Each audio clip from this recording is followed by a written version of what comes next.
I'm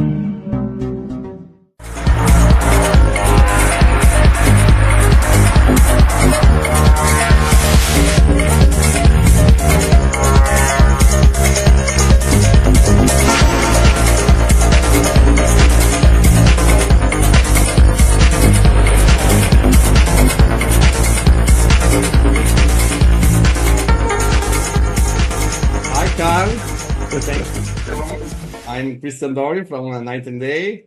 Welcome to be here. For us, for me, it's very important that you are here because for us, you are like the godfather of our magazine.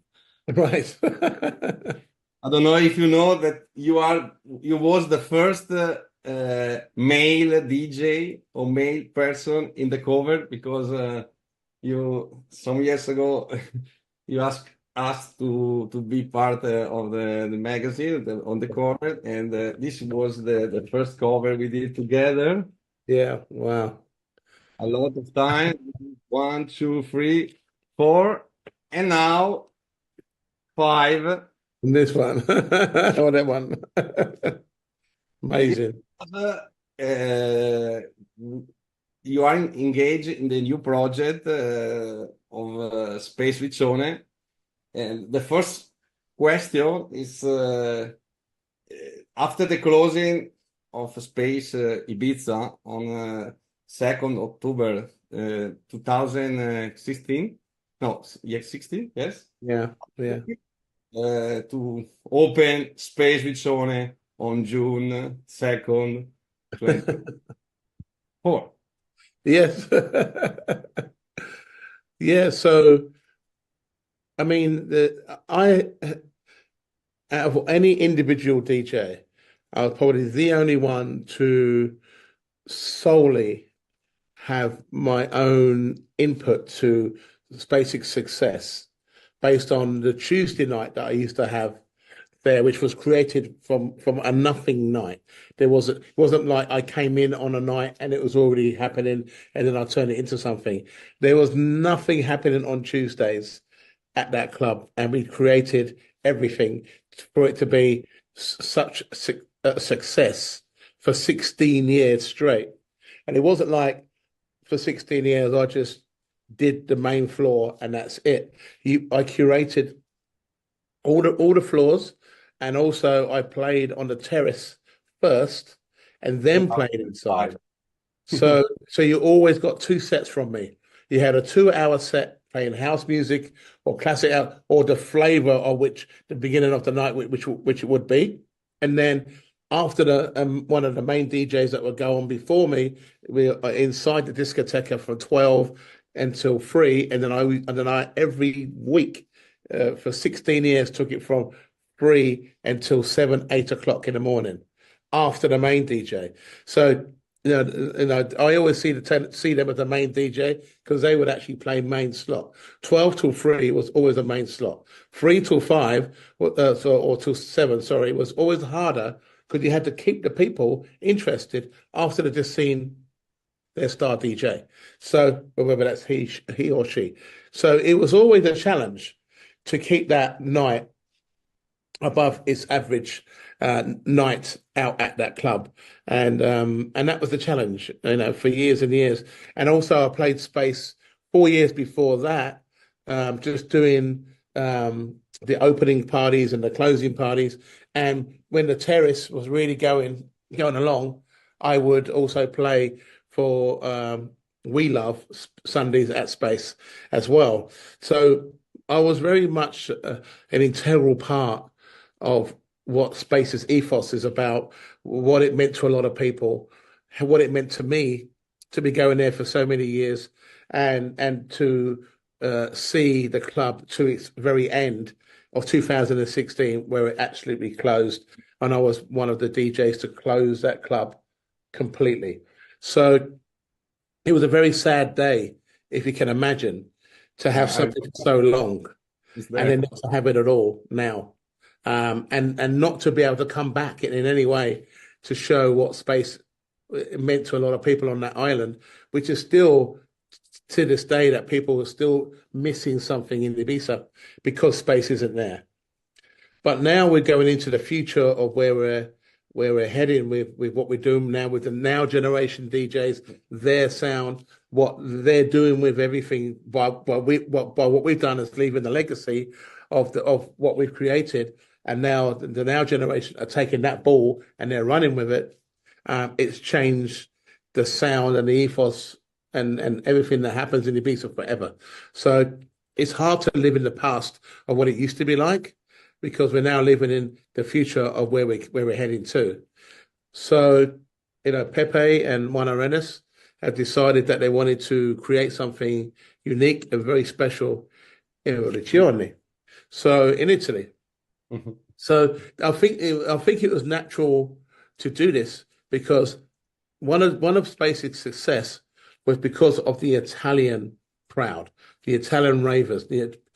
Every time Space was on, whether it be opening party, closed party, the influx of Italians came from these areas and made Space what it was in the sense of its atmosphere, the passion. Was about from English people, Spanish people, English people, Italian people, the roots. Yeah, but more Italian than German, than Dutch, than Americans. If you knew Italians was in the house when the level of atmosphere went from here to here, and you knew when the Italians went home, when the atmosphere went from here to here. So you knew that there was a special spirit that was created by the Italian crowd that came to Space and supported it year in, year out. So it's only natural, I believe, that Space has gone now to Italy, gone to the home of Party Central for Italians. And now the Italians can now have something so special that they can actually call Riccione its home of Space for now and until the future. And I had the pleasure of being one of the first DJs to play the new way of where Space is now going. The past is the past. Now we're looking towards the future. And if I can, play a set which I think represented that, and then other DJs to follow my lead, my ideas, the way how I think the club should go. I think we've proven that we can really create something special like that musically, the passion, the energy, the reason why in Italy for years to come. What was it like to return to Riccione for the another performance on August 14th? Yeah, so what I wanted to do to begin with was to show people the future of what could happen at this club. So I basically, you see the equipment behind me, that's my live hybrid set, and hybrid just means that on one side of it is my performance is from a DJ's point of view, and the other side of my performance is absolute improvisation of creating music live. So using the drum machines, synthesizers, all sorts of weird and wonderful machines that I can link with what I do as a DJ performance, which has created a hybrid situation. So I wanted to show people what that was all about, not only from a musical point of view, but from a visual aspect as well, and lighting. So that's what I kind of wanted to show people what can be done. The next time I go back to Riccione, I'm going there as a DJ. DJ Carl Cox is going to come and play a DJ set at Space. How many hours of set? I might be doing, a long set, but minimum 3 hours, of course. Yes. One thing, do you miss play in Ibiza? Yeah, I cannot see myself playing in Ibiza at the moment. I don't have a home. I used to have a home, and I don't have one now.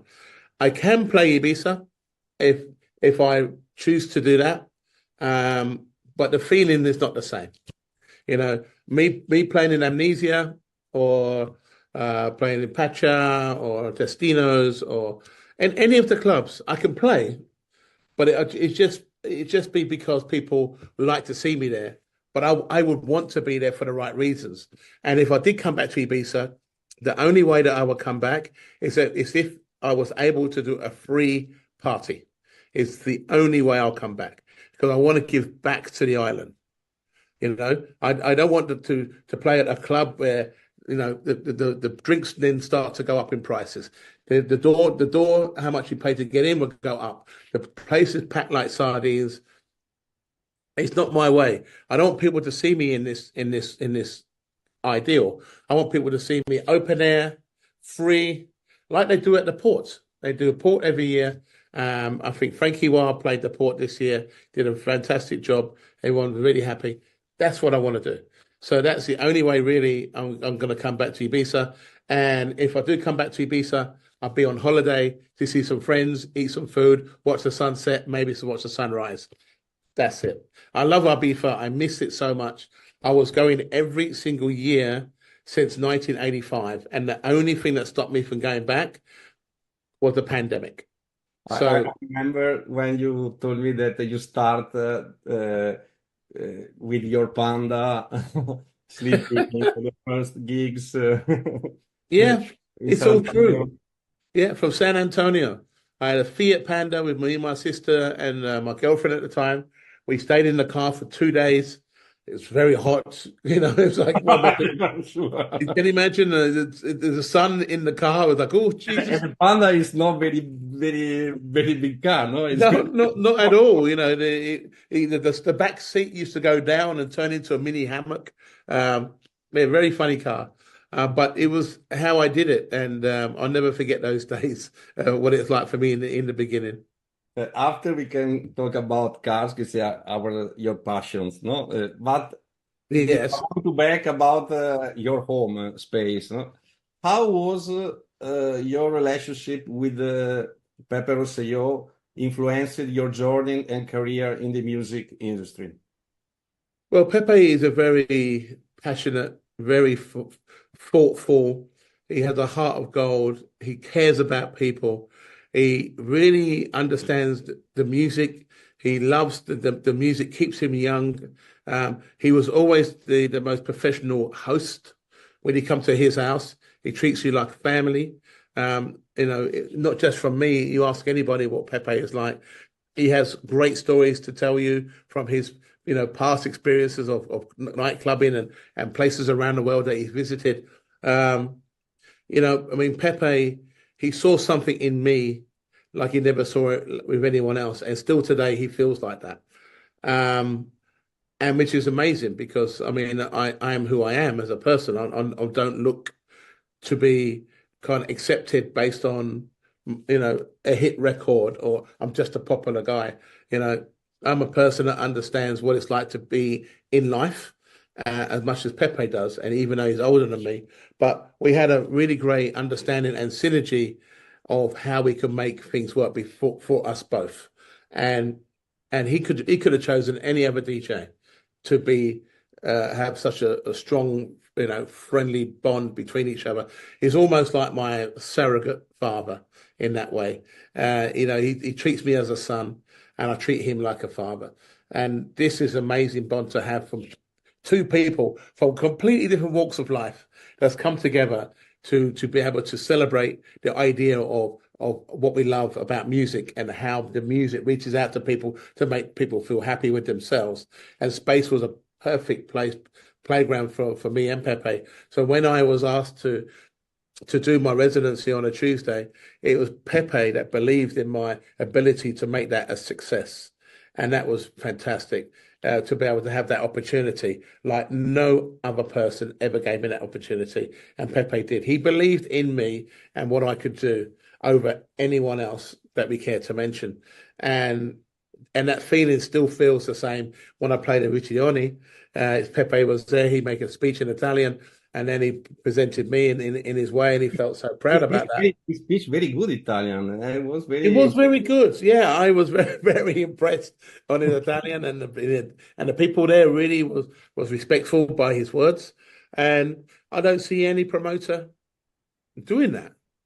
no. To reaching out to people, in how he feels, and that's very unique. It's a very special. It takes a very special person to do something like that, and for him to feel, even at his time of his life, that he still feels the need to be that person that reaches out, gets on the mic, talks to them. Um, you know, when we was at Space, Pepe be the first one with drinks tickets to give to people. Or he hand out free water, whatever it took for people to feel comfortable in Pepe's surroundings, and then Pepe would make that work. And it's an endearing quality, really, that he actually, a guy that owns a nightclub cares about people. It's it's amazing. And Space, over the years it was running, it was probably one of the cleanest clubs you'll ever go to. There was no dust anywhere. It always got repainted. Toilets were always clean. The staff always looked after the A bars. lot of organization. I worked with Space many years. It was the very beautiful work with them because everything was clear and it was organized very good and everything was Yeah, 100%. It was a pleasure to work with Pepe in this way because he's a professional and I'm a professional. And we like to see, how we can be professional together to give the club the essence of what it required to eventually be the number one club in the world for years and years and years. So the foundations of the success of High was laid down by the success of Space. And that's clear. It's the same venue. They changed something for this. How do you approach selecting tracks for your sets nowadays? It's very difficult, really, because I don't know. I mean, my crowds now are not my age group. My crowds are half of my age group. So the crowds who are half my age group, some already know my music from back and my sound and my way, and the new age group are experiencing my sound. They're not sure what I'm going to do or how I'm going to do it, but you have to be introduced into what I do. I don't play commercial. I don't play the songs. I don't play what's expected. I'm always been seen to be someone that would give you something that you wasn't expecting and you walk away. I'm not expecting people to like all of my music. Why should they? At the end of the day. But I've been here long enough to know what can move a crowd. And if you choose to be in my journey, then great. If you choose not to be in my journey because you want to hear more commercial hit records, then there's plenty of opportunities for you to go and see somebody else. And that's no problem because if that's what you want, that's great. But my shows are always based on what is around the corner.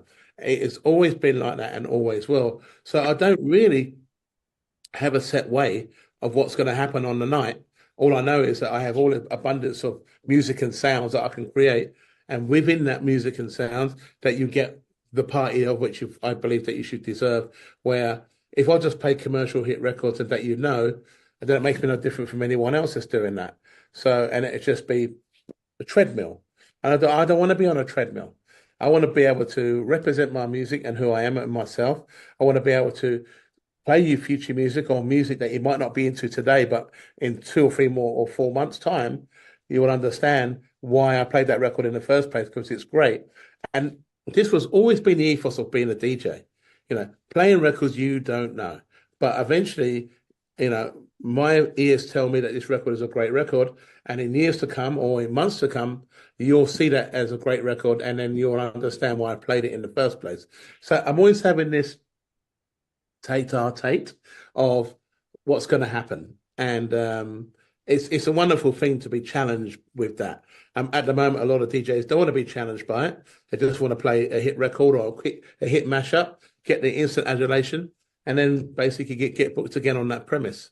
So that's fine. I've got no problem with that. But for me, it's definitely not the way that I go out and basically produce my music and the way how a lot of DJs kind of already preempt their sound for the night, of which I just can't do. You are being a significant figure in electronic music for decades. How do you stay inspired and keep your sound fresh? Well, at the moment, you can move around on the internet to find people who are making some really interesting music. I make a lot of music myself now, so I play between 50 and 60% of my own music and the 40% of other people's records. I Accept. try and stay away from the top 20 charts of music unless it's really good track. And of course, I play it.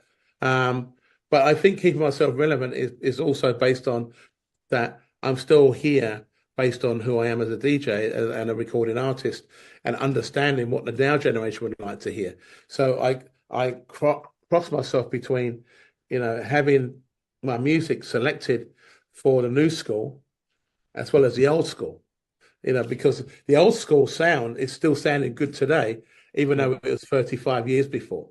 I So was many time your Peluca party in Miami that you play disco music. It was very amazing. it's so much fun to be challenged by it, and I play a record. A lot of that music was from original recordings, no mashup, no re-record, no having the records in time.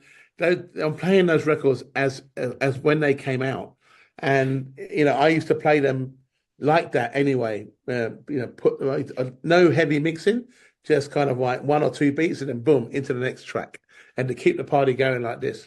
I really feel that is an art which is lost in some ways because a lot of DJs are not doing that right now, but I still do. And people really love the fact that I am still true to my old school roots of music by doing those sorts of parties in the end of the day. And one of my favorite times to play that type of music is at Burning Man. So we do a party on the playa at Burning Man called the Purple Disco Party. And the reason why we called it the Purple Disco Party was because of Prince. And when Prince died, we played a lot of Prince music in his honor and wore purple. But since that, every time we do Burning Man, we always do that in his honor, based on the reason why we called our night the Purple Disco Party, and it works really, really, really well. So I'm really happy to be able to play that style of music, and of course the techno electronic music as well. What are your thoughts on the current state of electronic music and the future direction? I mean, at the moment, techno as a word has been kind of misrepresented. We have a lot of blurred cross lines about techno music. I have always loved electronic sound, whether it's coming from Berlin, whether it's coming from Italy, whether it's coming from England or Detroit or Chicago. It's there's a kind of a fine line between techno and hard techno and hard house or just hard tech or whatever. You know what I mean? It's like someone plays a record for 160 BPM and they call that techno. Mhm. Well, no, it's not techno. But at the end of the day, the definement of the word is being loosely used. So therefore, if someone thinks that that's techno, then okay, then it's techno to you, but it isn't techno to me. So I probably don't go there at that speed because I like to put a lot of musicality in my music. So therefore, you can't do that with when you're basically utilizing that really hard kind of kick at 160 BPM. But I get it. It's a good reaction to the people. They absolutely love it. They're getting more and more and more momentum on that initial sound, and the crowd are moving towards that sound. So, there's a place for it for sure. But also, there's a place for me. There's a place for Jamie Jones. There's a place for Sven Vath, Laurent Garnier, Jeff Mills, Richie Hawtin. The list goes on. So it's in a good place, I think, because people have such a great choice now of music that they would like to hear. And where we never had that before, it's either house music or techno. Now you have all these different kind of Right. factors of the sound that sometimes you don't even know what you want to hear. You just want to hear someone play good music.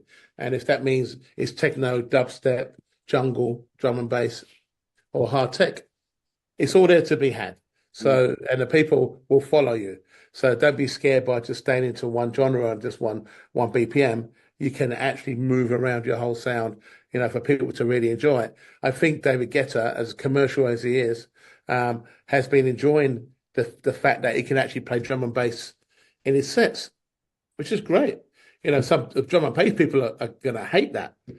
Good, because all that's happening is that music goes to a embodiment of people who are not used to hearing that sound, but they like it, which makes that sound a little bit more accessible. So it's not a bad thing. It's just the way things are going now, where DJ can actually express themselves even more so. I mean, when I play my live set, I can basically up the tempo or down the tempo. I can change it to breakbeat to just house music. What I do is there has no boundaries to it, but so I have fun by it. So I think right now the state of where things are at the moment is in a very good place because you have so much choice.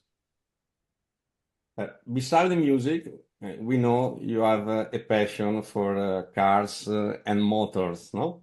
Can you tell more about how that started? So back in my day, From the Panda, we know. yeah. So back in my day, I used to street race. Two cars on the road and drag race these cars and have fun. I've always been into performance cars from a very young age. For me, drag racing was always the thing that I gravitated to, and I still do that today. But meanwhile, I love American muscle cars. So I have Mustangs, I have a Dodge Charger, Dodge Challenger, I have Corvette Stingray. There's quite a lot of array of cars, Pontiac GTO, this kind of American muscle cars, which I really enjoy. And then on the other side, I have some modern sports cars, like McLaren. I've got a Honda NSX. I've got a Porsche 911 Sports Classic, which is absolutely beautiful car. But they're all performance. I enjoy the idea of that you have to drive these cars. And at the same time, in 2013, I decided that I wanted to have a race division based on what I like. And so it goes under the name of Carl Cox Motorsports. And in Carl Cox Motorsports, there's drag cars, side cars, solo motorcycle riders that are supporting the Isle of Man TT. I support riders in the World Superbikes and the British Superbikes as well. And also with myself, I do hill climb racing and I do muscle car historic racing as well. So I have a beautiful 350 GT Shelby Tribute, which is turned into a race car, and it looks like a Shelby proper, but it's phenomenal car to drive, and I enjoy Is doing your and driving favorite it. car? This is your Sorry? favorite. This is your favorite car, or do you have another? One of my favorite cars. I would say one of my favorite cars. Um, it's probably for looks. It comes from factory. They only made 250 of them, and that's my Porsche Sports Classic, 2010. So it's the old one, not the new one. How do you balance your time between your music career and your automobile and motor interests? Yeah, I mean, I try not to say yes to everything. If now and again it's nice to say no. So this weekend, I was supposed to be drag racing, and that didn't happen. I was supposed to be at Glastonbury, and that didn't happen. So I'm actually just not doing anything this weekend. I'm going to watch Glastonbury, put my feet up, and enjoy having some time off to myself. It's not very often that I do that, but right now this is where I'm at, and I feel better for it. Because when I come back to DJ, I'm there full force. So for me, it's not like I've just come off the back of a 10-date tour, and now I have to go and play a Kappa festival in Turin because I'll be like, oh, tired and lethargic. Now, when I go to play in Turin this time, I'm ready, got good energy, let's go. So, this is the difference by having to manage your time between living and also being able to perform my music from a hybrid point of view and also from a DJ point of view. Uh, Another question about technologies. What do you think about Web3, blockchain technology for the artist, and Web4, artificial intelligence for the creation of music? Do you use this kind of technologies? Yeah, I mean, the main thing is that everything is digital now, and meaning that you can go online and you can find whatever you want. And music, being very accessible, you can find out and have a selection, and you can have a playlist of the music you really want, without leaving your front room or your bedroom or your office, which is brilliant, because I think the music has such a great place in our lives that we can't live without it. So it's really been a great necessity to have something like Spotify, for instance, because if you want to find amazing kind of like house music records from back in the day, you just ask Siri, and Siri goes, "Yep, no problem. You can listen to something from Frankie Knuckles," and boom, and there it is, Your Love, Frankie Knuckles, and you're like, "Wow, well, I've forgotten what that sounds like, but now that I have it downloaded, I can play it again and again and again." And this is what's really been life changing, for the music industry to be able to do things like that. Back in the day, you needed to walk into a record store and ask the guy behind the counter about, have you got the latest Frankie Knuckles track on Trax record called Your Love? And he'll turn around and just say, "Well, I've got 3 copies and they're all sold out." 3 copies, dude, you're going to need to get more than 3 because this record is a hit, and that was kind of cool because when he went back to go and get it, and then he would have 200 copies to sell, and they would sell like this. They would just go. So, in the digital age, you don't do that. You click on, you find out what you want, and you download it. So that whole ethos of record shopping had diminished quite quickly based on how accessible we can now obtain music from the web. There is you have any surprise for your crowd or your public, the people come on Riccione on 13 August? Yeah, I mean the main thing is the idea really of where I am will never change. It will always be something of which people can rely on my ability to be able to still rock the house after all these years. And me coming back to Riccione again, I mean, I could have just played that opening party and left it at that. But instantly I said I wanted to do that and I wanted to do this. I wanted to give you more from me and something different from going live into DJing, so people can see that there's a distinction between what I do on both elements. So it's actually nice to be able to go back to Riccione, see the old friends. Pepe will be there, of course, and to see the development of what's happened at that club since I was there last. I think the next DJ that's playing at Space Riccione, the headliner is I think it's Luciano. I think he's the next one. So Luciano is tomorrow. Luciano. I can ask you if you can sing some copies of the magazine for our fans because we want to for present somebody. Yeah. Last question is the same for many years. Carl, are you night or day? Night or day? It's always night, never day. The freaks come out at night. This is where the most interesting people are, at night. Daytime is for sleeping. Thank you for your time. It's a pleasure every time talk with you, and I hope we can see in Riccione, spend amazing time together. Please, one thing, because there is my friend Mattia asked me to ask you if you can tell us, oh yes, oh yes. So hi, I am Carl Cox, and it's been a pleasure to speak with you guys for Night and Day. Oh yes, oh yes. Thank